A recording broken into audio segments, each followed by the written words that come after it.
you can train your upper chest on a 45-degree incline bench, there's a good chance you've actually been training your shoulders more than your chest. And that's exactly why so many people spend years doing incline bench without ever building the upper chest they're chasing. Let's fix that. Everyone has heard the same advice.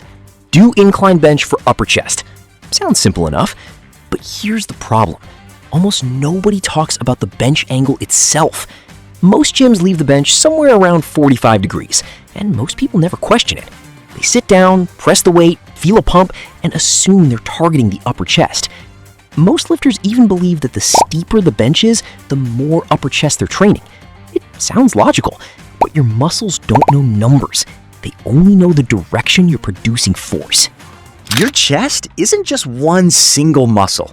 The pectoralis major has fibers running in different directions, almost like a fan spreading across your chest.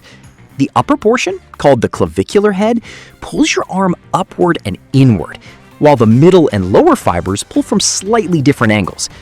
When you change the bench angle, you're also changing the direction your arm travels. That changes which muscle fibers have the best leverage to produce force. In other words, the angle you choose changes what your body is actually trying to do. And that's where most people accidentally turn an upper chest exercise into something completely different without even realizing it. Researchers have actually tested this by comparing different bench angles while measuring muscle activation using EMG. Now, EMG doesn't measure muscle growth directly. It measures how active a muscle is during an exercise. Think of it like measuring how hard each muscle is working while you perform a movement. And while that doesn't guarantee more growth, it gives researchers a very good idea of which muscles are contributing the most. Across multiple studies, one pattern keeps showing up. Around a 30-degree incline consistently produces excellent upper chest activation. But as the bench gets steeper, especially around 45 degrees and above, the front shoulders begin contributing much more to the movement. That doesn't mean 45 degrees is wrong. It simply means the exercise gradually becomes more shoulder dominant as the bench gets steeper. Think about it this way.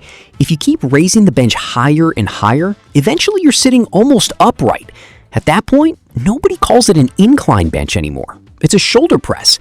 Somewhere between a flat bench and a shoulder press, there's a transition where your front delts gradually start taking over. That's why so many people feel their shoulders burning long before they feel their upper chest. It's not because incline bench doesn't work. It's because the angle you're using may not be working in your favor.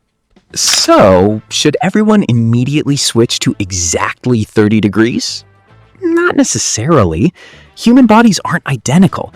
Some people have longer arms, some have different shoulder mobility, and some gym benches aren't even built at the angle they claim. Instead of chasing one perfect number, start somewhere between 20 and 30 degrees. Then try a simple experiment.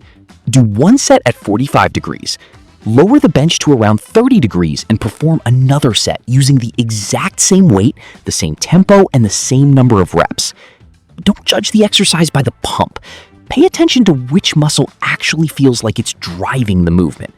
For many people, the difference is immediate. And while we're here, don't forget the basics. Keep your shoulder blades pulled back and down. Control the lowering phase. Avoid bouncing the weight. And don't flare your elbows excessively. The best bench angle in the world won't fix poor technique. So, is 45 degrees bad? Absolutely not. It's just usually steeper than necessary if your goal is maximizing upper chest growth. For most people, starting around 20 to 30 degrees is simply a better place to begin. Fitness is full of tiny adjustments like this. A few degrees here, a better setup there. None of those changes look impressive on their own, but they add up over months and years of training. Sometimes, the biggest gains don't come from lifting heavier. They come from moving smarter.